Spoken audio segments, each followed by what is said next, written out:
Bismillahirrahmanirrahim. Assalamualaikum warahmatullahi wabarakatuh. Alhamdulillah rabbil alamin. Wassalatu wassalamu ala asyrafil mursalin wa ala alihi wa sahbihi ajma'in. Qala rabbi shrah li sadri wa yassir li amri wahlul 'uqdatam min lisani yafqahu qawli wasaddid lisani wahdi qalbi bihaqqi sayyidina Muhammadin sallallahu alaihi wasallam. وبعد فإن أصدق الحديث كتاب الله وخير الهدي هدي محمد صلى الله عليه وسلم وشر الأمور محدثاتها وكل محدثة بدعة. اللهم علمنا ما جهلنا. Ya Allah, ya Tuhan kami, ajarkan kepada kami apa yang kami jahil. Wa dzakirna ma nasina, ingatkan balik kepada kami apa yang telah kami lupa. Allahumma faqihna fid din. Ya Allah, ya Tuhan kami, fahamkan kami agama. Wa'allimna ta'wil, ajarkan kepada kami Al-Quran. Allahumma rzuqna ilman nafi'ah. Ya Allah, ya Tuhan kami, rezekikan kepada kami ilmu yang memberi manfaat. Wa amalan salihan mutaqabbala, dan amalan yang salih dan amalan tersebut diterima. Wa rizqan halalan thayyibah, dan rezeki yang halal dan rezeki tersebut baik. Wa qala Allah Ta'ala fi muhkamit tanzilih. A'udzu billahi minasyaitonir rajim. Bismillahirrahmanirrahim. Wa aqimus salata wa atuz zakata warka'u ma'ar raki'in. Shadaqallahul adzim. Dan dirikan olehmu akan salat dan tunaikan olehmu akan zakat, dan rukuklah kamu bersama dengan orang-orang yang rukuk. Shadaqallahul adzim. Benarlah firman Allah Ta'ala dalam Al-Quran surah Al-Baqarah ayat 43. Alhamdulillah, syukur pada Allah SWT. Pada pagi ni, subuh ni, kita bertemu di masjid kita ni untuk kita sambung kuliah kita yang lepas, kuliah tafsir. Mudah-mudahan kuliah kita pada hari ini diberkati oleh Allah SWT, insya-Allah. Dalam kuliah kita yang lepas, kita baca ayat 42 dari surah Al-Baqarah.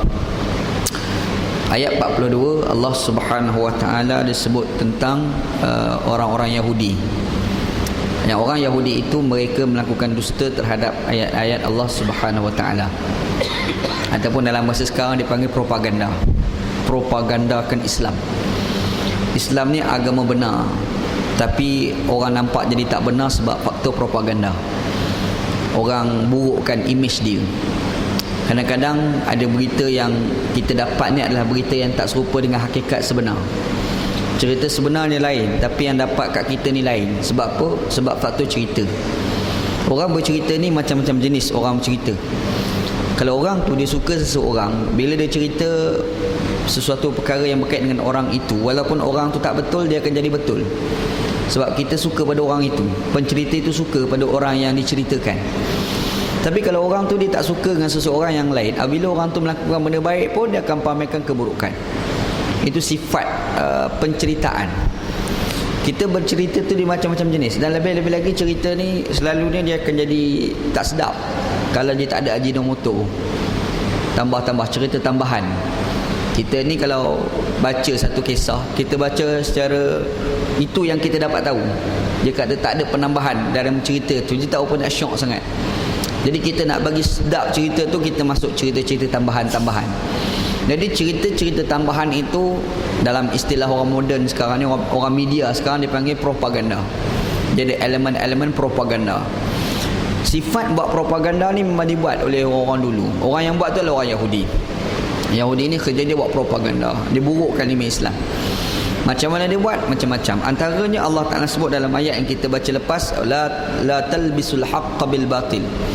Cara propaganda yang mereka buat adalah mereka pergi campurkan kebenaran dengan kebatilan. Campurkan, dia ambil yang benar, dia ambil yang tak benar, dia gabung-gabung. Akhir sekali kita pun keliru, mana benar mana tak benar, tak tahu. Kalau kita tengok dalam kitab tafsir, ulama tafsir datangkan contoh ataupun maksud la talbisul haqqa bil batil. Yang orang Yahudi campur kebenaran kebatilan ni dengan beberapa contoh. Antaranya adalah mereka ambil sebilangan kandungan syariah dalam kandungan Yahudi, gabung dalam kandungan syariah. Seperti contoh, pada zaman dulu mereka ambil amalan yang dilakukan oleh orang-orang Yahudi yang tak minum susu unta. Orang Yahudi ni tak minum susu unta. Dakwaan mereka, Nabi Ibrahim AS tak minum susu unta. Nabi Ibrahim memang tak minum susu unta, tapi Nabi Ibrahim AS tak minum susu unta bukan kerana syariat. Ibrahim AS tak minum susu unta sebab sakit. Dia ada masalah penyakit, allergic lah kalau bahasa sekarang. Kita ni kan ada orang yang allergic, dia tak boleh makan telur. Kalau dia makan nanti kulit dia jadi bernanah.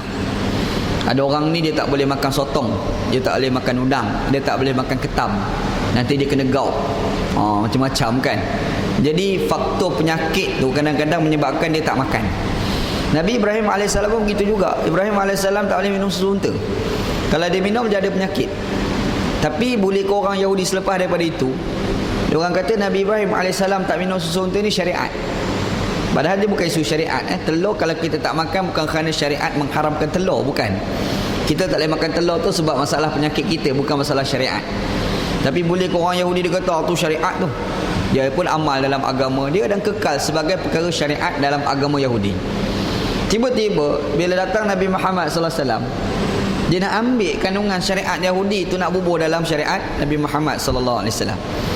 Ada seorang guru Yahudi yang dah masuk Islam. Namanya Abdullah bin Salam radhiyallahu anhu, sahabat Nabi lah. Tapi sebab dia alim Taurat dan dia tahu beberapa pengamalan dalam Taurat. Tapi bila dia masuk Islam, dia jumpa dengan Nabi Salam, dia nyatakan hasrat nak ambil sikit agama Yahudi tu nak bubuh dalam syariat Nabi Muhammad. Bila dia buat permintaan itu dengan Nabi sallallahu alaihi wasallam, Allah Taala pun turun Al-Quran, ya ayyuhallazina amanu dkhulu fis-silmi kafah. Baik orang-orang yang beriman, masuklah kamu dalam Islam ni seluruh, tak boleh ambil sikit-sikit. Cerita jangan duk gabunglah yang agama lain dia punya pasal. Agama kita punya pasal. Kita punya syariat kita. Kita tak payah nak ambil syariat yang lain daripada Islam. Yang kita ada pun tak sempat nak amal dah. Nak ambil syariat orang lagi lah tak sempat nak amal. Satu. Ada pula tafsiran yang kedua yang dikatakan la talbisul haqqa bil batil. Orang Yahudi ni dia tutup cerita Nabi Muhammad sallallahu alaihi wasallam dan dibuka cerita rekaan mereka. Maksudnya cerita Nabi Muhammad ni, Nabi Muhammad berjalan macam mana? Contoh, dia pun buat keluar cerita jalan cara lain. Nabi Muhammad sallallahu alaihi wasallam ni bangsa Arab, dia buat keluar cerita Nabi Muhammad ni bangsa lain. Nabi sallallahu alaihi wasallam ni cara berpakaian dia begini, dia buat keluar cerita Nabi Muhammad pakaiannya begitu. Sehingga orang keliru siapa dia sebenar Muhammad sallallahu alaihi wasallam. Dua. Dan yang ketiganya, dia merujuk juga tindakan seperti mana yang berlaku pada era Uthman bin Affan dan Ali bin Abi Talib. Pada era Uthman bin Affan ada satu kelompok yang dikenali sebagai Khawarij. Khawarij adalah golongan yang keluar daripada ketaatan Uthman bin Affan, dan dia orang sambung perjuangan mereka untuk keluar daripada ketaatan pada era Ali bin Abi Talib radhiyallahu anhu. Jadi pada era Ali bin Abi Talib, mereka ni perang serang Ali. Bila perang serang Ali, diorang nak mempamerkan macam mereka ni benar, dan mereka nak pamerkan yang Ali tu tak benar. Macam mana nak buat? Yang pertama, masa dia pergi berhimpun ramai-ramai, dia bawa Quran. Dia bawa mushaf. Hebat orang dulu. Dia bawa mushaf, dia bawa Quran. Lepas tu masa dia duk kalau kita demo lah bahasa sekarang, berdemonstrasi. Duk berdemonstrasi tu dia mempamerkan kepada bahawasanya Ali ni macam tak benar. Dia baca Quran, inal hukmu illa lillah. Tidak ada hukum kecuali hukum Allah. Kalau zaman sekarang demo ni siap buat banner lah ni. Siap ada banner, dia tulis pula inal hukmu illa lillah, tidak ada hukum kecuali hukum Allah Subhanahu wa taala. Lepas tu bawa pula Quran, junjung Quran, inal hukmu illa lillah, inal hukmu illa lillah. Seakan-akan dia nak pamer macam Ali tu tak ikut Quran, dia pula ikut Quran. Dia kelirukan sudut pandang manusia terhadap kebatilan. Yang ni telah lakukan oleh golongan Khawarij. Allah Ta'ala pesan dalam Quran, wala talbisul haqqa bil batil. Jangan kamu campur antara kebenaran dengan kebatilan. Jangan, sebab bahaya. Akhir sekali orang nak tahu kebenaran jadi tak nampak kebenaran. Ini cerita dululah. Yang kita sebut tadi cerita dulu. Sekarang pun dah ada dah. Sekarang ni macam-macam keluar. Yang terbaru ni ada cerita pasal anti hadis. Orang tak pakai hadis Nabi sallallahu alaihi wasallam. Orang kata terus pada Quran. Kita ni baca Quran, Quran ni dah sempurna. Quran ni dah terang dah. Kenapa kita nak baca hadis? Kalau kita baca hadis tu, kita baca Nabi sallallahu alaihi wasallam tu, macam Quran tak terang pula. Adalah statement-statement yang terpa-apa ni kan. Kadang-kadang kita baca pun kita pening juga, macam mana ada golongan sebegini. Dia mempertikaikan Quran, dia mempertikaikan Nabi Muhammad sallallahu alaihi wasallam, tapi dia mengakui Quran. Pelik tu. Sebab Quran ni mulut yang mula-mula sekali keluar, Quran ni daripada mulut Nabi Muhammad. Nabi Muhammad yang dia tak percaya tu, Nabi Muhammad tu lah mula-mula sekali sebut Quran. Dia boleh percaya dengan Quran, tapi dia tak percaya dengan Nabi Muhammad. Ajaib tu. Orang itu memang ajaib. Kan? Kita fikir logik betul juga kan. Susahlah kalau kita percaya dengan kita pergi berjalan lah, pergi mana-mana kita nampak ada tahi lembu. Kita boleh kata di situ tidak ada tahi lembu. Pelik lah. Kalau situ ada tahi lembu, maknanya ada lembu lah kat situ. Faham betul tak? Jadi dia kata tak, kita tak boleh percaya dengan Muhammad, yang kita kena percaya Quran. Ajaib orang itu. Cara dia fikir tu pun dah pelik dah kan. Dia pergi sebut kata Quran ni dah sempurna dah. Quran ni dah terang. Tak payah diterang-terangkan lagi. Ana suka buat misal macam orang masuk sekolah. Kita masuk sekolah, duduk dalam sekolah, cikgu mengajar tu terang dah. Tapi anak murid yang dengar cikgu duk mengajar tu macam-macam jenis. Macam-macam jenis anak murid duduk dalam kelas. Ada seorang tu tidur, ada seorang duk merapu, ada seorang duk tenung, pas ke lain pas mana tak tahu. Tapi dalam ramai-ramai tu ada seorang anak murid tu dia cukup cerdik.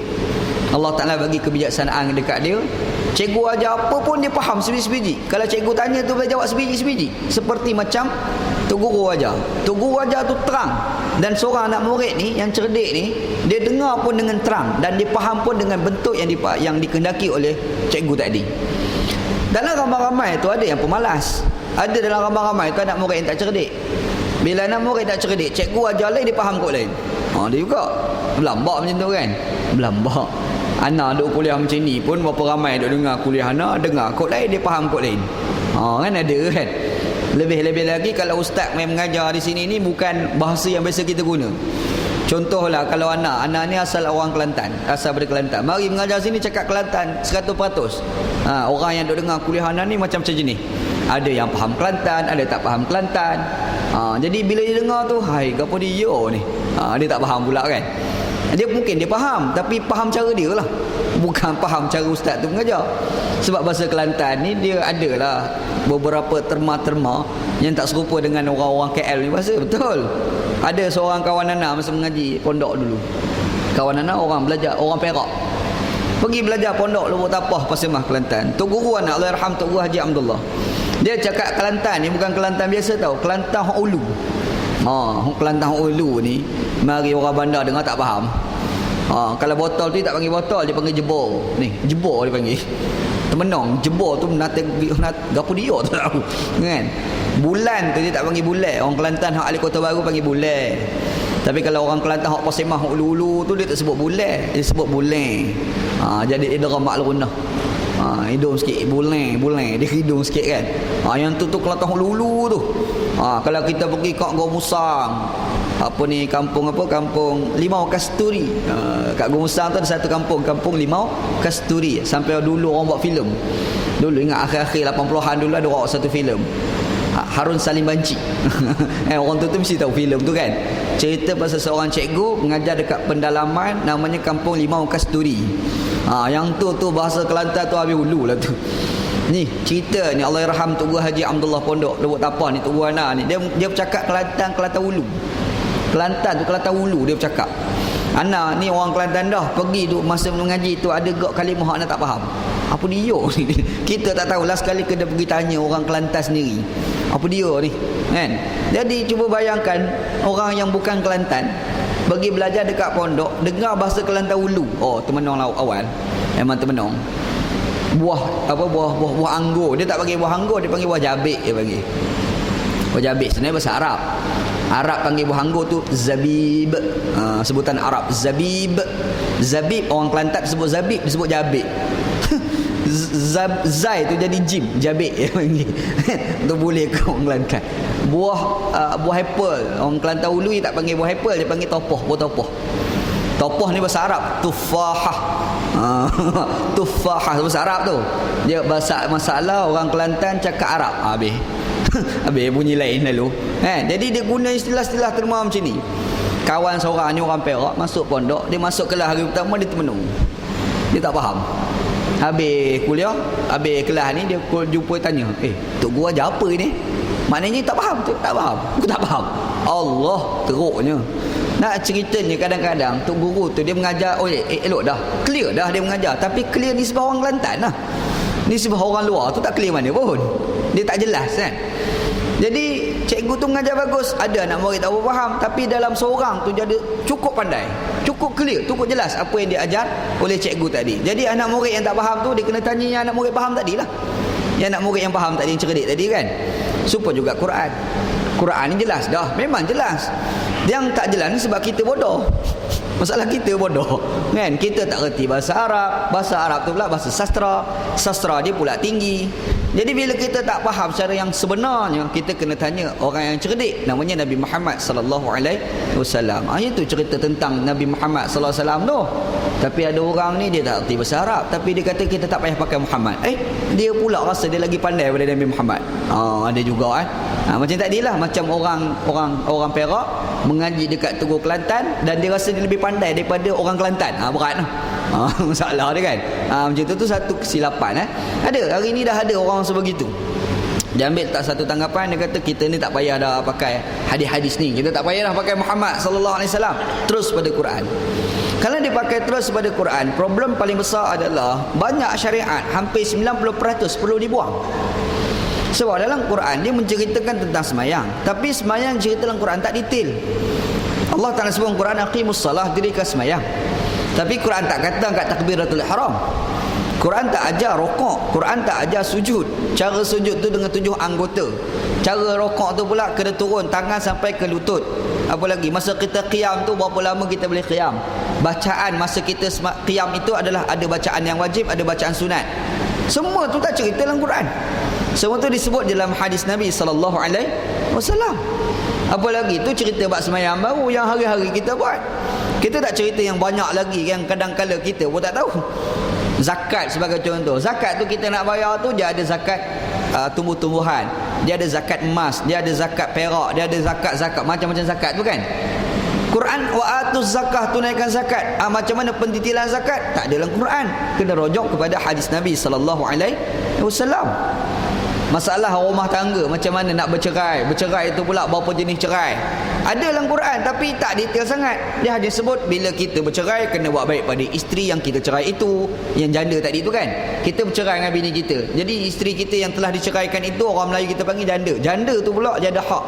Hak dia apa dia? Hak nafkah. Hak nafkah yang berbentuk dia panggil muta'ah. Nafkah yang berbentuk zuhin lah. Berarti tak ada dalam cerai dah kan. Jadi kena bagi hak nafkah tadi tu.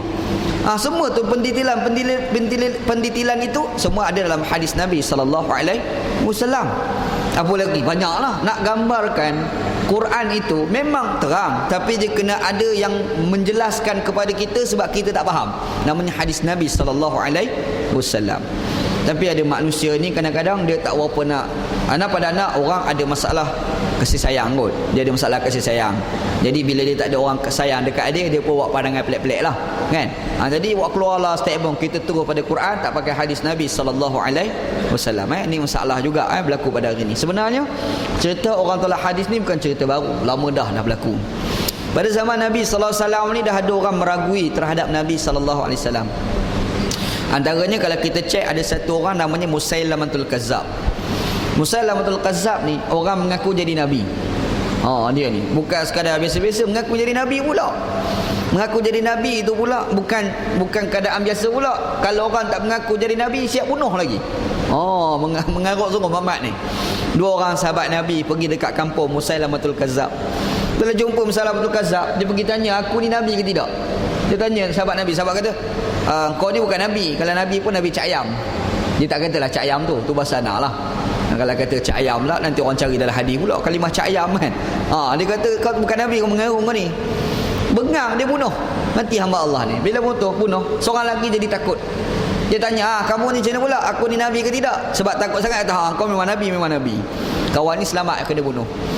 Balik jumpa Nabi SAW, beritahu Rasulullah, ada seorang mamat ni mari mana tak tahu haprak mengaku jadi Nabi, nama Musailamatul Kazzab. Mengaku jadi Nabi. Ada kawan kita seorang kata dia bukan Nabi, kena bunuh. Aku ni takut sangat, katalah dia Nabi. Beriman ke tidak aku ni? Nabi kata tak, kau beriman lagi Yang mula-mula tadi, yang mati itu syahid. Yang kamu ni ambil jalan rukhsah, keringanan yang diizinkan di dalam Islam sebab nak jaga nyawa. Maksudnya pada zaman tu dah ada dah orang meragui kenabian Nabi Muhammad sallallahu alaihi wasallam. Hadis yang lain cerita tentang seorang sahabat yang bernama Abdullah bin Umar radhiyallahu anhuma. Abdullah bin Umar ni anak pada Umar Al-Khattab radhiyallahu an. Dia ni rajin. Pergi mana-mana bawa kertas, bawa pen. Bawa apa? Nampak Nabi Muhammad berjalan, ada benda pelik tulis selalu. Dengar Nabi Muhammad bercakap, tulis selalu. Ni dia punya perangai. Satu hari jumpa dengan orang Arab Quraisy. Orang Arab Quraisy kata, innahu bashar. Muhammad tu orang macam kita je. Muhammad tu orang macam kita je. Kamu tulis tah-tah benda yang kamu tulis tu perkara yang Nabi Muhammad buat berkait dengan hawa nafsu. Bukan benda yang betul-betul wahyu pun. Lalu bila dengar macam tu, Abdullah ni fatamassaktu anil kitabah. Aku tak tulis, berhenti tulis. Menyebabkan dia pergi jumpa Nabi, dia bagi tahu pada Nabi, aku tulis habis semua kamu buat apa yang kamu cakap aku tulis. Boleh kau orang Arab mari jumpa. Aku kata jangan tulis sebab kamu ni orang macam kita, silap hari bulan buat benda berkait dengan hawa nafsu. Nabi SAW ni mengisyaratkan jari telunjuk di dekat mulut. Lalu Nabi Muhammad SAW sebut, la yakhruju min hadha illa al-haq. Tidak keluar daripada mulut aku ini kecuali kebenaran. Maknanya zaman pun dah ada dah orang meragui kenabian Nabi Muhammad sallallahu alaihi wasallam. Dua. Pada era sahabat ada seorang sahabat nama Imran bin Husain radhiyallahu anhu. Dia mengajar hadis. Dia mengajar, dia cerita qala Rasulullah. Mari seorang ni dia kata, aku tak nak dengar qala Rasulullah, aku nak dengar qala Allah. Dia juga orang macam tu kan. Era sahabat ni dekat dengan era Nabi sallallahu alaihi wasallam. Dia kata, aku tak nak dengar qala Rasulullah, aku nak dengar qala Allah. Dia kata, jadi tak payah bacalah qala Rasulullah, baca Quran cukup. Imran bin Husain kata, kalau kamu nak dengar qala Allah, aku nak cerita bab sembahyang. Cerita sembahyang macam mana tak tahu. Kalau aku nak cerita bab zakat, aku boleh sebut zakat je lah, kandungan dalam tu macam mana tak tahu. Kok mana pun kena baca jugalah hadis Nabi sallallahu alaihi wasallam. Yang kawan tu dengar, betul juga lah, lambat faham. Jadi lambat faham kan. Dia ada, memang dah ada dah pada zaman terdahulu. Poin yang kita nak sebut, memang dah ada orang meragui kenabian Nabi Muhammad sallallahu alaihi wasallam. Akhir zaman memang ada. Dalam satu hadis riwayat Imam Al-Baihaqi, Nabi sallallahu alaihi wasallam ada sebut tentang apa yang berlaku di akhirat, di dekat akhir zaman nanti. Antaranya adalah datang golongan-golongan yang dia mengatakan Nabi Muhammad sallallahu alaihi wasallam mengharamkan satu perkara tidak diharamkan di dalam Al-Quran. Dia mengatakan Muhammad SAW menghalalkan satu perkara yang tidak dihalalkan di dalam Al-Quran. Dia menggambarkan macam perkataan Nabi SAW menyalahi dengan Al-Quran.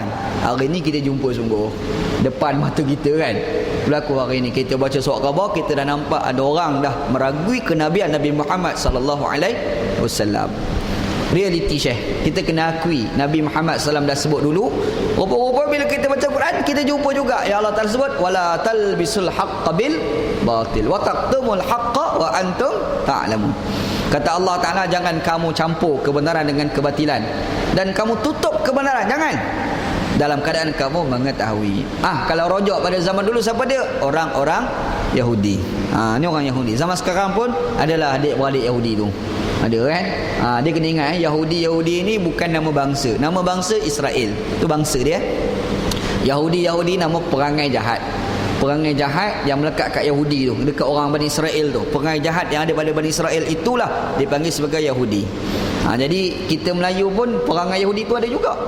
Sikit-sikit. Cuma orang Melayu tak panggil Yahudi je. Kalau sebut Yahudi marah. Tu je kan. Padahal memang perangai tu ada dekat di kalangan kita, wal'iyadzubillah. Minta berlindung dengan Allah Subhanahu wa taala insya-Allah. Yang ni kita ulang balik, cuma tambah-tambah sikit daripada kuliah kita lepas. Hari ni insya-Allah kita sambung ayat 43 pula insya-Allah. Ayat ni pendek, tapi anda tak tahu anda kupas sampai habis ke tidak ayat ni, wallahu alam. Anda cubalah kupas insya-Allah. Okey, kata Allah SWT dalam ayat ni, wa aqimus salah wa atuz zakah warka'u ma'ar raki'in. Pendek ayat ni. Allah Ta'ala sebut dirikan sembahyang, satu. Yang kedua, wa atuz zakah, tunaikan zakat, dua. Yang ketiga, warka'u ma'ar raki'in, dan rokoklah bersama-sama dengan orang yang rokok. Dalam satu ayat ni ada 3 poin dia, tak banyak. Tapi anda nak cuba hurai tiap-tiap satu poin insya-Allah. Yang pertama, dalam ayat ni Allah Ta'ala sebut dirikan sembahyang. As-salah, mahiyas salah. Apa itu solat? As-salah ya ad-du'a. Solat ini adalah doa. Semua perbuatan sembahyang itu adalah doa. Kita rokok ada doa dia. Kita i'tidal ada doa dia. Kita sujud ada doa dia. Bahkan tempat yang paling afdal kita nak berdoa, sujud. Kanal aqrabul 'abdi ila rabbih fa huwa sajid. Sehampir-hampir hamba itu kepada Tuhan yang ketika mana dia sedang sujud. Sebab itu tempat yang paling baik kita nak berdoa ketika sujud. Masa kita semayang tu kita baca subhana rabbiyal a'la kan. Habis baca subhana rabbiyal a'la tu hati kecil doa, minta apa yang kita nak, doa. Cuma kalau solat berjemaah, ketika imam dah bangkit daripada sujud, kita tak payahlah lebih-lebih pula. Ni kadang ada di kalangan kita ni, dia pula lebih-lebih daripada Pak Imam. Pak Imam tu dah bangkit je lah, tak payahlah sujud lebih lama, tak boleh. Yang nak bagi tahu tidak beradab. Bila kita solat jemaah, dia ada adab. Fa iza raqa'al imamu farqa' wa iza rafa'al imamu farfa', kata Nabi sallallahu alaihi wasallam. Qala Nabi. Nabi sallam kata, bila Pak Imam tu rokok terus. Kalau Pak Imam tu bangkit pada rokok, bangkit terus. Imam sujud terus. Kita ni kat belakang ni, kalau ikut mazhab Hanafi, Pak Imam tu sebut Allahu Akbar, bunyi Allah, kita pun Allah selalu. Tu mazhab Hanafi. Kalau mazhab Syafi'i pula, Pak Imam sebut Allahu Akbar sampai robat baru kita bangkit. Tu mazhab kita lah. Kan? Kita bagi salat Assalamualaikum warahmatullahi. Assalamualaikum warahmatullahi. Mazhab kita Syafi'i rahmatullah alaih, Pak Imam sebut Assalamualaikum warahmatullahi, baru kita Assalamualaikum warahmatullahi. Faham tak? Tapi kalau ikut mazhab Hanafi, Pak Imam assalam, dia pun assalam sama. Mu tengok kawan-kawan kita Pakistan dan Bangladesh, dia mari semayang duduk kat tepi kita sebagai contoh kan. Dia Assalamualaikum warahmatullahi, Pak Imam Assalamualaikum warahmatullahi, kita pun Assalamualaikum ke kanan. Yang hamba Allah Pakistan tadi tepi kita dah menghadap muka kat kita. Kenapa? Sebab dia mazhab Hanafi. Nampak tak? Dia mazhab Hanafi, dia bukan mazhab Syafi'i. Mazhab kita tak. Mazhab kita Assalamualaikum warahmatullahi, habis Allah tu kita pun Assalamualaikum warahmatullahi. Dia bagi salam ni bukan Assalamualaikum warahmatullahi je. Dia boleh Assalamualaikum pun boleh. Malah Assalamualaikum boleh.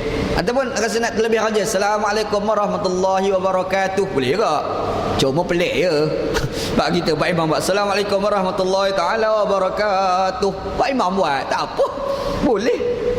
Cuma orang Melayu kalau Pak Imam suruh Assalamualaikum warahmatullahi wabarakatuh, yang makmum ni gerang nak jawab Waalaikumsalam je lah. Waalaikumsalam macam tu kan. Tapi padahal kalau Pak Imam Assalamualaikum tu, dia nak sebut warahmatullah pun tak apa, nak tambah tak apa, boleh Assalamualaikum warahmatullah, ataupun malah Assalamualaikum warahmatullah, Assalamualaikum warahmatullahi wabarakatuh, atau Assalamualaikum warahmatullahi wabarakatuh waridwanuh pun boleh. Tu terlebih rajin tu, lebih rajin sangat dia tu kan.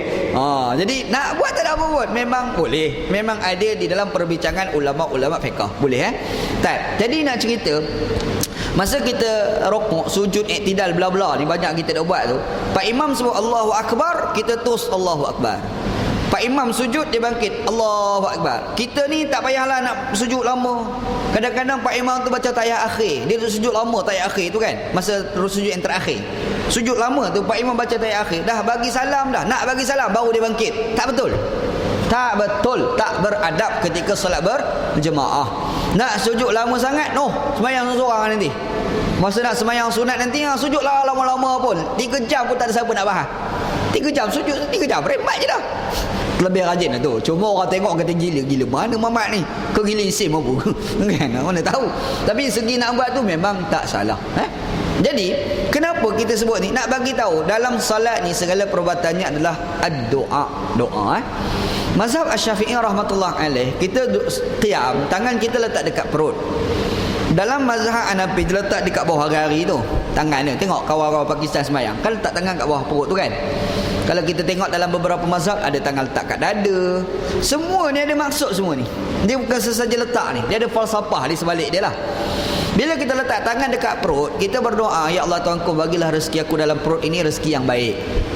Masa kita letak tangan dekat dada, kita doa, ya Allah Tuhanku, bagilah hati aku ni hati yang baik.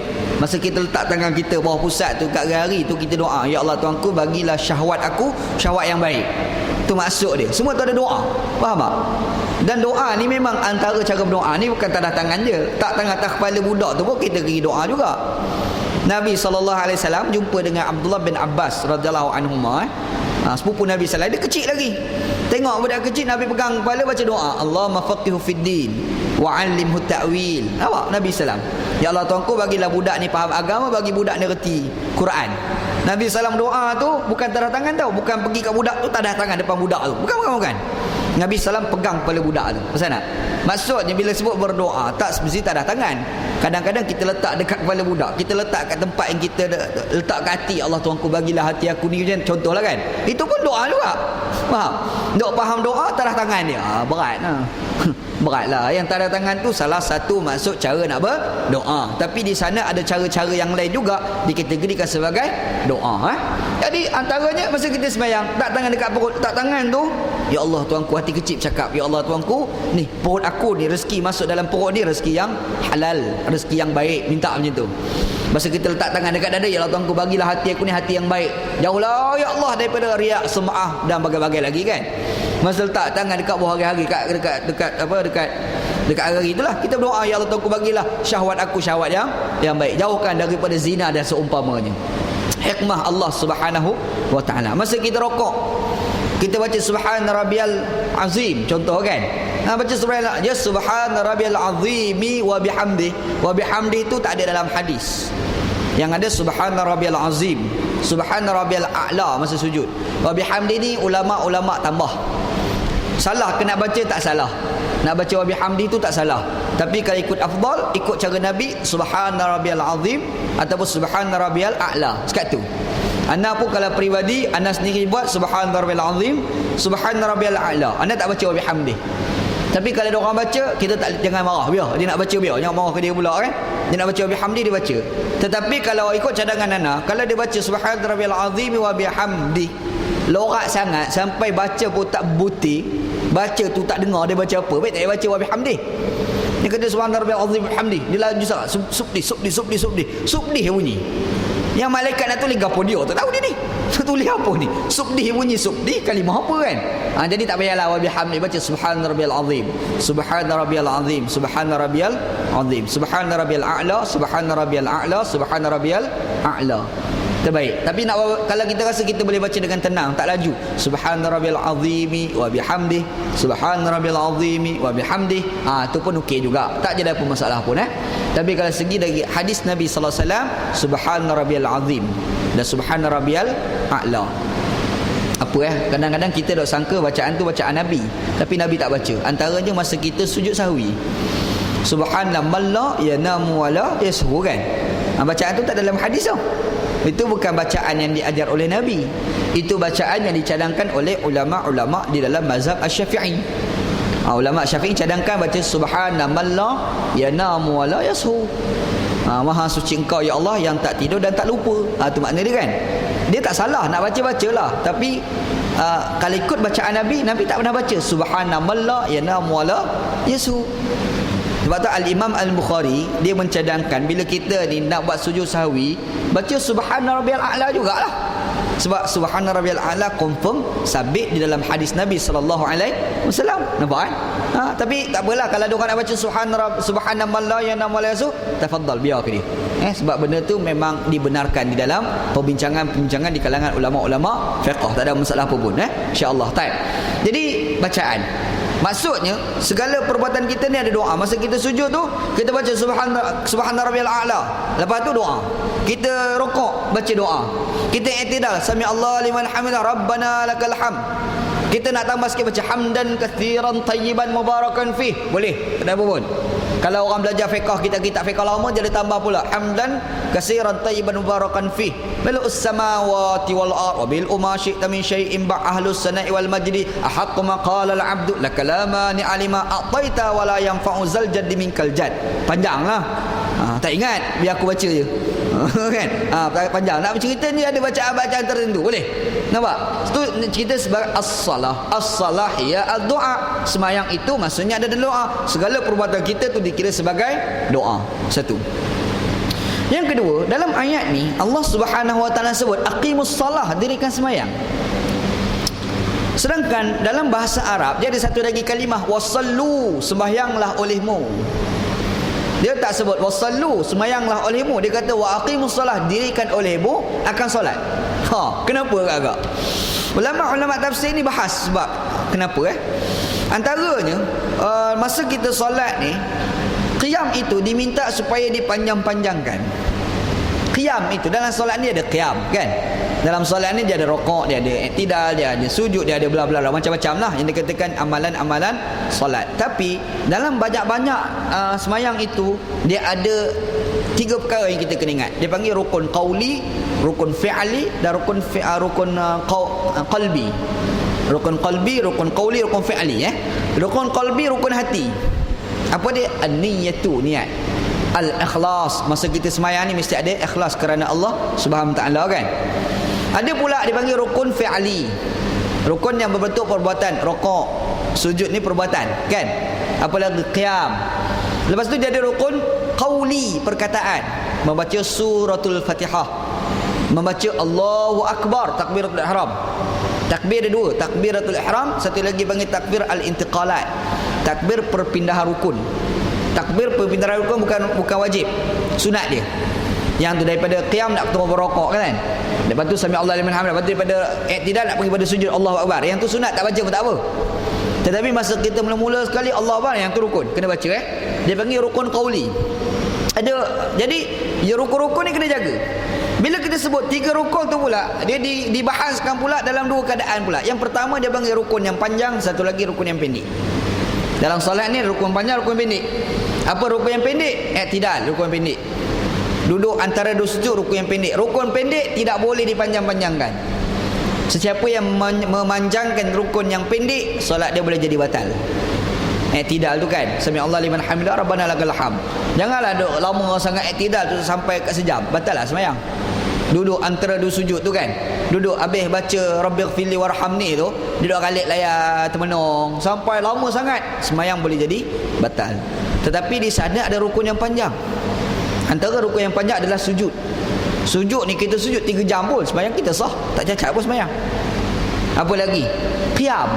Poin dia qiyam. Qiyam ni kalau tengok dalam hadis-hadis Nabi sallallahu, perbuatan yang paling lama Nabi Muhammad buat ketika solat. Nabi SAW, para sahabat bila semayang, tempat yang paling lama qiyam. Sebab apa? Dia baca Quran. Qiyam ni tempat baca Quran Jangan baca Quran ketika rokok, jangan. Dia rokok, dia baca subhana rabbiyal azim, subhana rabbiyal azim, dia pun baca bismillahirrahmanirrahim. Habis baca Quran, berat. Itu bukan tempat baca Quran. Tempat baca Quran ni semasa qiyam. Dan Nabi SAW ni memang semayang dia agak lama, lebih-lebih lagi bila semayang seorang. Betul. Nabi Muhammad macam tu. Ni Nabi SAW kalau semayang subuh lama Nabi semayang subuh. Kita semayang subuh cepat dia habis. Tempat kita tak payah lebih Pak Imam baca surah Sajdah, mengeluh sakat dah. Mengeluh dah Pak Imam baca surah Sajdah kan. Kita mari semayang hari tu, semayang subuh hari Jumaat, Pak Imam baca Alif Lam Mim Sajdah. Bila baca Sajdah tu kita, alamak spoil, panjang pula hari ni kena qiyam. Betul tak? Kita mari semayang tarawih. Bila mari semayang tarawih, Pak Imam tu jemputan daripada Yaman tu, mari. Dia baca surah panjang-panjang, kita kat belakang mengeluh. Memang sedap, tapi lama sangat.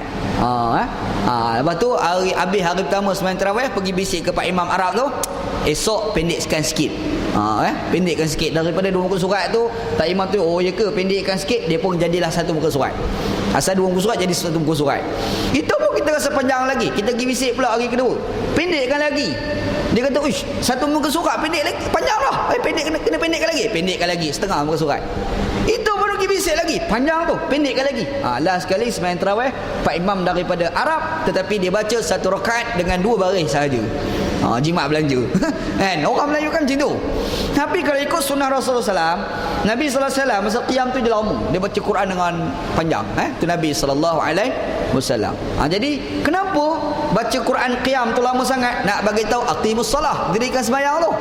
Sebab tu Allah Ta'ala kata dirikan sembahyang, berdiri ketika sembahyang. Gambarannya tempat yang paling lama sekali dalam solat ni adalah ketika mana kita sedang qiyam. Begitu. Satu tafsiran. Tafsiran yang lain, Allah Ta'ala sebut wa aqimus salah. Allah Ta'ala nak bagi tahu masa kita sembahyang, kita bukan sekadar jaga syarat dan rukun sahaja, jaga juga sunat-sunat dia. Dalam solat ni dia ada syarat. Syarat sembahyang ni apa dia? Yang pertama tutup aurat, contoh kan. Yang kedua ni syarat dia mesti menghadap ke arah kiblat, 2. Yang ketiganya sembahyang mesti dalam keadaan berwuduk, suci daripada hadas kecil dan besar. Yang keempat mesti masuk waktu. 4 syarat bagi sembahyang. Dan masuk waktu tu pula yakin, bukan sengka-sengkaan saja. Dia datang masjid tu, agak-agak masuk dah ni. Tak boleh tu. Dia kena confirm masuk. Mari-mari ni masuk dah ni, boleh semayang. Dia pun semayang, Allahu Akbar. Tengah-tengah ada semayang, tiba-tiba Pak Bilal pun azan. Sudah. Masa Pak Bilal azan, nanti kecil dia bercakap, lah baru masuk rupanya. Aku akad takbir tadi tak masuk lagi. Automatik semayang dia batal. Kalau hati cakap macam itulah. Tapi kalau dia angkat takbir Allah Akbar, tiba-tiba Pak Bilal azan, Allah Akbar, hati kecil bercakap, punya Pak Bilal lambat datang masjid. Macam tu turunkan semayang dia sah. Dia panggil masa waktu. Dan masa waktu ni sama ada dengan yakin ataupun dengan al-ijtihad. Yakin ni confirm. Kita dah tepi laut tu, kita tengok matahari turun dekat kaki bumi tu kan. Bila nampak tenggelam dekat kaki langit, dekat tepi laut tu, kita nampak matahari tenggelam, masuk maghrib. Itu yakin dia panggil. Ada satu lagi tak yakin, sengkaan kita, ijtihad dia panggil. Kita tengok jam, agak-agak masuk dah kot. Yang tu pun dah memadai. Itu pun dah memadai. Ada yang ketiga dia panggil at-taqlid. Taqlid ni maksudnya kita ikut orang. Kita tengok orang ramai-ramai semayang, masuk waktu dah kot. Kita cakap macam tu. Taklid dia panggil masuk waktu. Masuk waktu semayang. Lepas tu adalah perbahasan tentang macam mana masuk waktu tu, maghrib masuk macam mana. Itu waktu lain kita bincang Apa lagi, masa kita semayang kena menghadap ke arah kiblat. Menghadap arah kiblat yang dikatakan yakin hanya di depan Kaabah saja. Lain daripada Kaabah semua sengkaan. Sebab itu kalau salah kiblat di hadapan Kaabah, wajib ulang balik semayang. Teruklah Muhammad tu depan Kaabah bersalah kiblat. Kok mana tak tahu. Dia pergi dekat Mekah tu, dia tak nampak Kaabah, dia nampak jam besar. Nampak jam. Kita ngadak jam hari ni semayang.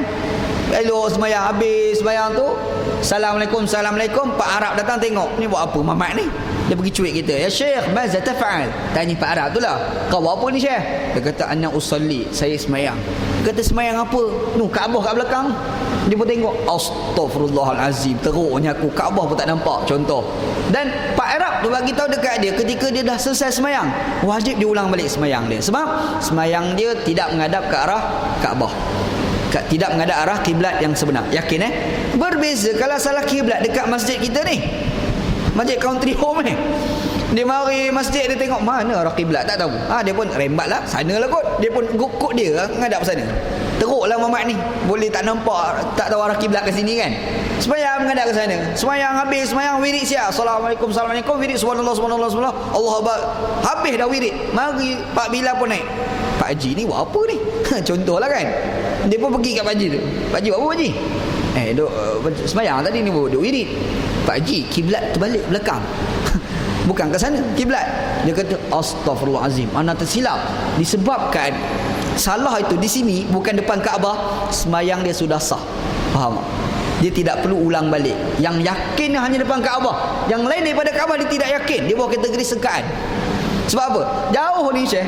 Kalau jauh kita tersilap sikit, pak lain pergi. Depan Kaabah, silap sikit mungkin bucu Kaabah. Betul tak? Tapi kalau jauh sikit, pah Jerman, India mana pergi tak tahu. Betul kan? Sebab itu di depan Kaabah yakin, lain pada Kaabah dia bukan yakin. Dia di bawah kategori zon, sengkaan. Faham?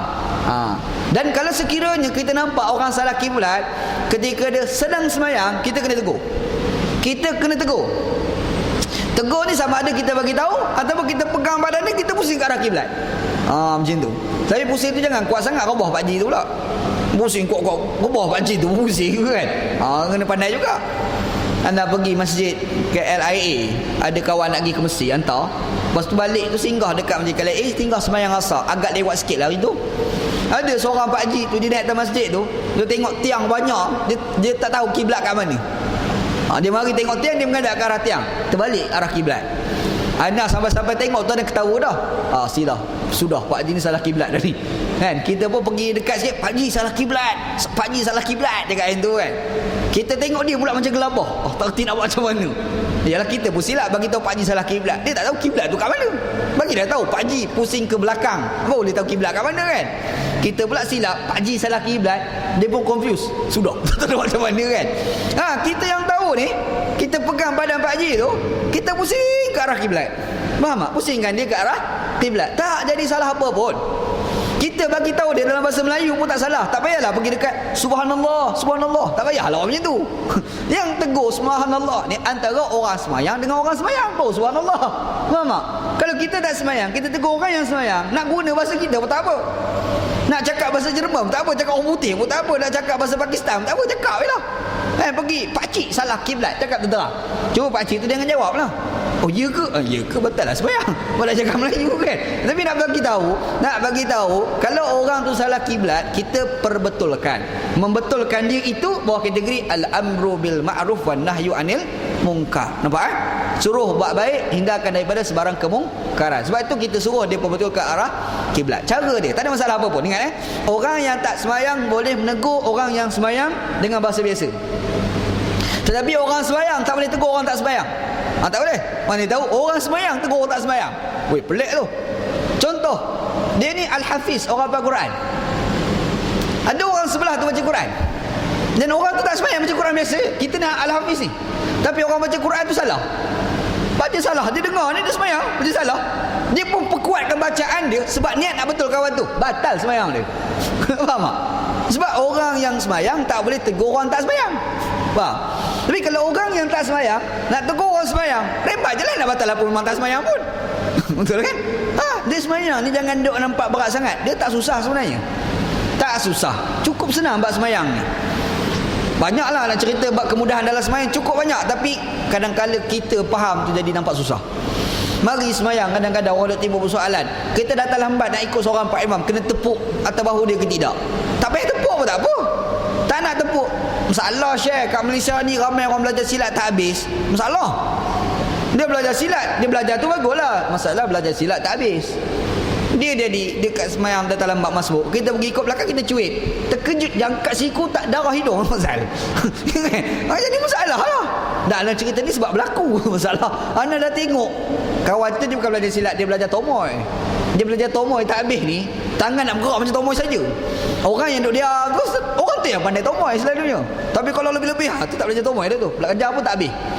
Dia duduk semayang tu, datang seorang kawan ni, dia pergi cuit, dia Tuhan kat siku bagi, Allah, habis hidung kawan tu.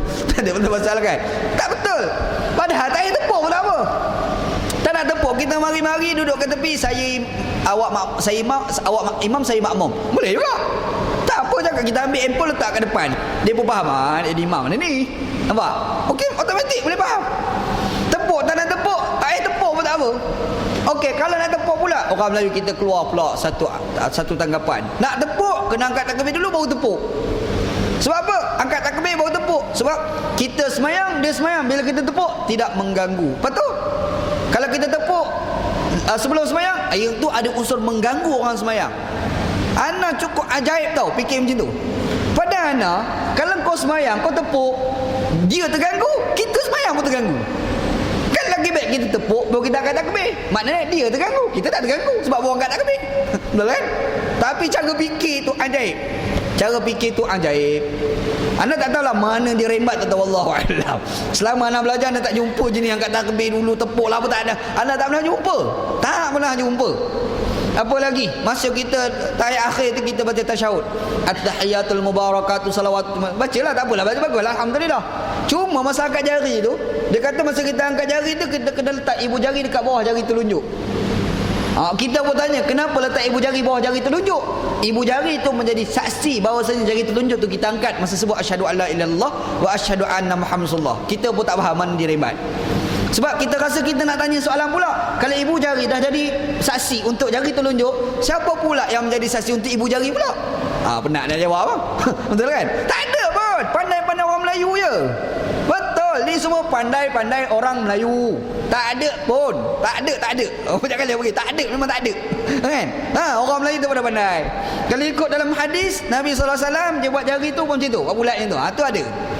Angkat tu bukan tunjuk macam tu. Dia kena bengkokkan sikit. Faham tak? Cara angkat. Beza mazhab kita dengan mazhab Maliki. Mazhab Maliki gerakkan jari. Gerakkan jari yang kanan. Wa yaminan wa shibalan. Kanan ke kiri. Itu dalam mazhab Maliki. Dalam mazhab Asy-Syafi'i rahmatullah alaih ni, angkat masa sebut asyhadu alla ilaha illallah, angkat sekali, patut kekalkan sampai bagi salam. Dalam mazhab Hanafi pula, angkat asyhadu alla ilaha illallah wa asyhadu anna muhammadar rasulullah, jatuh balik. Tu dalam mazhab Hanafi itulah, Bangla Pakistan punya mazhab tu lah, kan? Tapi kalau mazhab Maliki dia akan gerakkan jari, pergi ke Mekah berlambak dia gerakkan jari tu kan. Yang tu mazhab Maliki. Mazhab kita tak, mazhab kita angkat sekali, lepas tu kita kekalkan sampai bagi salam. Nampak cara nak cerita tak adalah susah mana pun. Tapi yang kata jadi saksi lah, lepas tu nak angkat takbir tu kena tepuk dulu lah sebelum ini semua Melayu semua ni. Tak payah pun tak apa sebenarnya. Kita mari solat jemaah contoh, tiba-tiba datang lambat. Dia dah datang lambat, adalah soft belakang sekali tu yang geng-geng yang lambat juga, dia pun bangkit tambah rakaat kan. Kita ni bila tengok orang ramai, kita nak ikut mana satu? Kalau ikut dalam amalan Rasulullah SAW dan para sahabat, dalam ramai kita tarik seorang. Yang orang tu otomatik jadi imam, dia kan gostan dan dia terus merasakan diri dia sebagai imam. Faham tak? Itu cerita tarik tu. Tarik. Yang kita ni pula tak payahlah buat kerah. Tak nak gostan. Tak nak gostan pun tak boleh ni, nanti orang kata tak khusyuk. Padahal memang tak khusyuk pun. Okay. Padahal dia boleh gostan lah sikit. Yang mempamerkan kita ni adalah imam. Faham tak? Dan makmum, berniat menjadi makmum adalah wajib. Bermaksud seorang itu bila solat berjemaah, dia tidak niatkan diri dia sebagai makmum, maka sembahyang dia tidak sah. Faham? Berbeza dengan imam. Imam berniatkan diri dia sebagai imam, itu adalah sunat sahaja. Kalau dia tak niat, sembahyang jemaah sah, tapi dia tak dapat pahala jemaah. Faham tak? Itu beza dia. Tak ada susah mana pun, insya-Allah kita akan faham benda ni adalah senang sahaja. Jangan duk anggap berat sangat tentang sembahyang. Apa lagi? Tu cerita pasal apa? Pasal masalah apa ni, menghadap arah kiblat juga. Orang naik kapal terbang. Naik kapal terbang ni, kita semayang sambil duduk lah, tak payahlah berdiri. Dah tahu kapal terbang tu nak bergerak lah, orang nak lalu lah dekat tempat laluan tu kan. Tak payahlah semayang berdiri, semayang sambil duduk je. Lepas tu masalah arah kiblat, Syekh, Kaabah kat bawah. Kaabah tu kat bawah. Kalau kena menghadap ke ustaz, lepas tu kena tegak semua semayang. Ini pening habis. Tak payahlah untuk mana arah kiblat ni. Atas kapal terbang cari arah kiblat, duduk menghadap mana-mana je. Sebab apa? Tahu macam mana atas kenderaan. Bila atas kenderaan, dia ada rukhsah-rukhsah, ada keringanan-keringanan yang diberikan oleh Allah Subhanahu wa taala. Nak semayang fardu, kalau kita naik kereta yang boleh berhenti, kita kena berhenti. Macam kita naik kereta balik kampung contohlah kan, masuk waktu semayang, berhenti untuk semayang fardu, kita berhenti semayang. Semayang dalam keadaan menghadap ke arah kiblat. Tetapi kalau ketika kita sedang semayang sunat, sambil-sambil naik kereta, kita semayang tak menghadap arah kiblat pun tak apa. Kita ni ada lah driver bawa kereta, kita kat tepi semayang sunat, tengok tak ada buat apa, semayang lah bak dia, duduk tepi, menghadap tak? Semayang sambil duduk, lepas tu menghadap arah mana kereta tu berjalan, boleh, tak ada apa pun.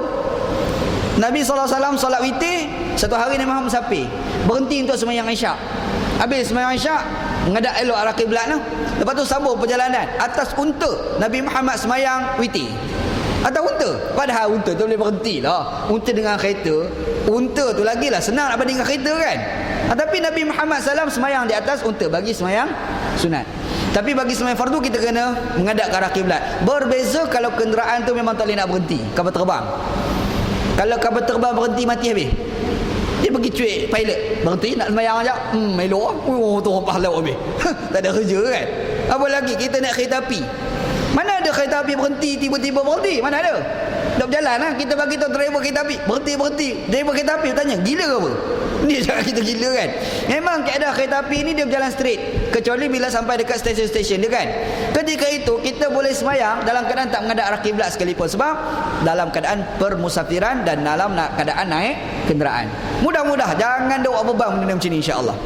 Apa lagi? Aurat, rukun syarat semayang. Aurat kena tutup daripada pusat hingga lutut. Aurat orang lelaki daripada pusat hingga lutut. Semayang tak pakai baju, semayang sah. Cuma tak payahlah datang semayang kat masjid tak pakai baju. Selama tak pakai baju ni apa hal ni? Ustaz, aurat pusat dan lutut dia. Pelotak dia berjambul. Betul lah tu, kau menyusahkan orang tu apa kan. Tadi daripada pusat hingga lutut. Timbul masalah pula aurat orang perempuan. Orang perempuan semua kecuali muka dengan tangan. Belakang tangan ni khilaf. Ada ulama kata orang perempuan kalau semayang belakang tangan ni kalau terbuka, semayang dia adalah sah juga. Tapi kalau tutup dia yang terbaik lah. Sebab itu kalau kita pergi kat negara-negara Arab, orang perempuan Arab dia semayang pakai jubah dia tu lah. Dia pakai jubah dia, dia kacing elok, dia semayang macam tu dia. Tak ada orang Melayu kita je pakai kain kelubung ni. Pakai kain kelubung semayang. Tak apa, bagus, tak ada apa pun. Tapi ada yang style dia pakai kain dia juga, pakaian dia pergi semayang, itu pun boleh. Itu pun boleh. Ada ulama pula pergi bahas khilaf tentang bawah dagu orang perempuan kena tutup ataupun tidak. Bawah dagu ni afdal tutup. Kalau tak tutup semayang tetap sah. Sebab di bawah kategori umumul balwa, satu keumuman yang sukar dielak. Macam contoh anda dah sebut sebelum ni, kalau tak silap mana. Kita ni masa semayang, antara aurat kena tutup daripada pusat hingga lutut. Lutut itu sendiri kena tutup. Pusat tu sendiri tu kena tutup. Ni yang keliling belakang kita ni pun kena tutup. Orang Melayu semayang pakai kain melekat. Bila orang Melayu semayang pakai kain melekat, semasa dia sujud, orang nampak lutut kat belakang. Betul tak? Itu dah nampak terbuka aurat.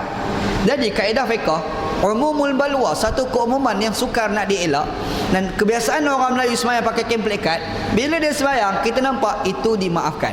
Faham tak? Sebab tak ada siapa saja pergi tengok orang kahwin, tak ada kerja. Kalau ada tu memang gila lah tu. Kan? Sebab kat orang perempuan kalau dia semayang, kalau nak tutup dagu tu yang terbaik lah. Tiba-tiba dia pergi buka dagu kat bawah tu, buka kan. Semayang ni macam mana? Sebab tak ada kerja orang nak pergi tengok dagu bawah kawan tu. Tak ada.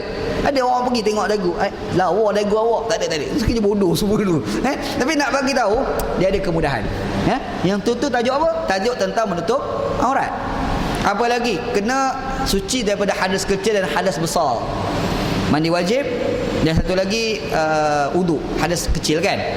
Mandi wajib tak susah. Seluruh badan, niat dengan meratakan air seluruh badan tu je.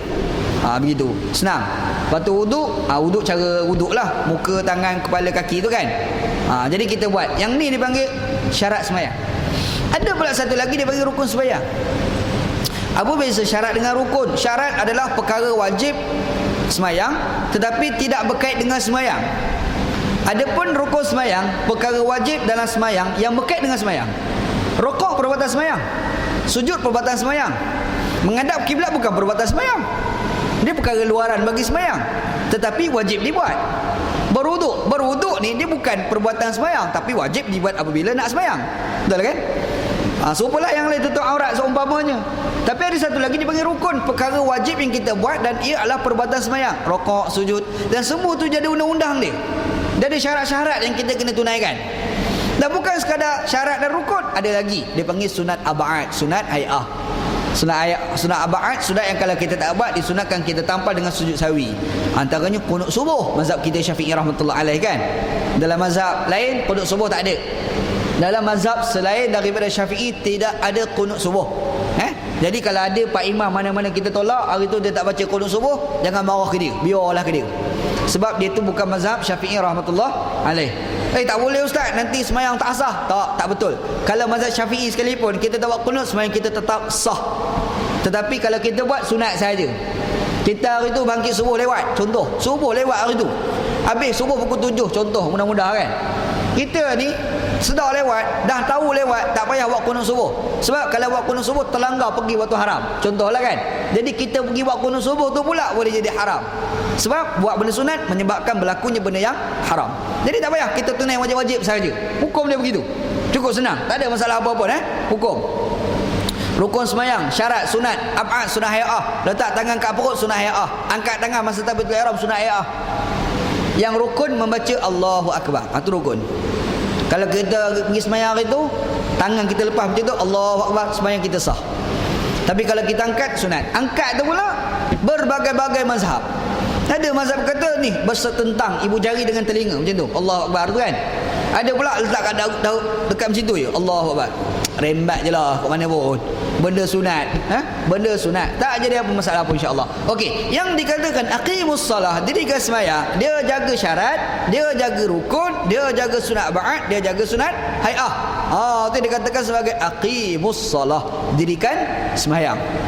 Tu banyak lagi nak cerita bab sembahyang. Tak cerita lagi jamak dan qasar, muwafiq dan masbuk. Kalau cerita yang tu panjang lebar. Memang tak cukup kuliah hari ni kan, insya-Allah. Tapi poin dia aqimus salah, dirikan sembahyang. Dan kenapa Allah Taala bagi tahu ayat ni kepada orang Yahudi dirikan sembahyang? Sembahyang adalah perkara induk dalam beragama. Orang Yahudi ada sembahyang cara dia. Orang Islam ada sembahyang cara kita. Betul? Syariat Nabi Musa ada sembahyang cara dia. Apa beza syariat dia dengan syariat kita dalam sembahyang? Syariat Nabi Muhammad SAW ada rokok, syariat dia tak ada rokok. Dalam syariat orang Yahudi, syariat Nabi Musa AS, sembahyang memang sembahyang, kita pun memang sembahyang. Tapi sembahyang kita ada rokok, sembahyang mereka tidak ada rokok. Allah Ta'ala nak bagi tahu pada orang Yahudi, korang ni janganlah tipu, janganlah kelirukan orang tentang Islam. Jangan tutup cerita Nabi Muhammad sallallahu alaihi wasallam tu. Korang pun tahu sebenarnya Islam ni macam mana. Korang pun tahu Muhammad sallallahu ni macam mana. Ikutlah Nabi Muhammad. Macam mana kamu nak ikut Nabi Muhammad? Antaranya permulaan semayang. Semayang cara Nabi Muhammad sallallahu alaihi wasallam. Tu masuk ayat dia, wa aqimus salah. Kemudian sambungan ayat, wa atuz zakah, tunaikan zakat. Cerita zakat ni tak cukup. Kuliah bulan depan insya-Allah. Cukuplah, wallahu a'lam. Wa sallallahu ala sayyidina Muhammad wa ala alihi wa sahbihi ajma'in walhamdulillahi rabbil alamin. Bismillahirrahmanirrahim. Alhamdulillahi rabbil alamin wassalatu wassalamu ala syafil mursalin wa ala alihi wa sahbihi ajma'in. Allahumma razuqna ilman nafi'a. Ya Allah, ya Tuhan kami, rezekikan pada kami ilmu yang memberi manfaat, wa amalan salihan mutaqabbala, dan amalan yang saleh dan amalan tersebut diterima, wa rizqan halalan thayyiba, dan rezeki yang halal dan rezeki tersebut baik. Rabbana atina fid dunya hasanah. Ya Allah, ya Tuhan kami, berikan pada kami kehidupan kami dunia baik, fil akhirati hasanah, dan juga di akhirat baik, wa qina adzabannar, selamatkanlah kami daripada azab api neraka. Sallallahu ala sayyidina Muhammad wa ala alihi wa sahbihi ajma'in walhamdulillahi rabbil alamin. Taqabbalallahu minna wa minkum.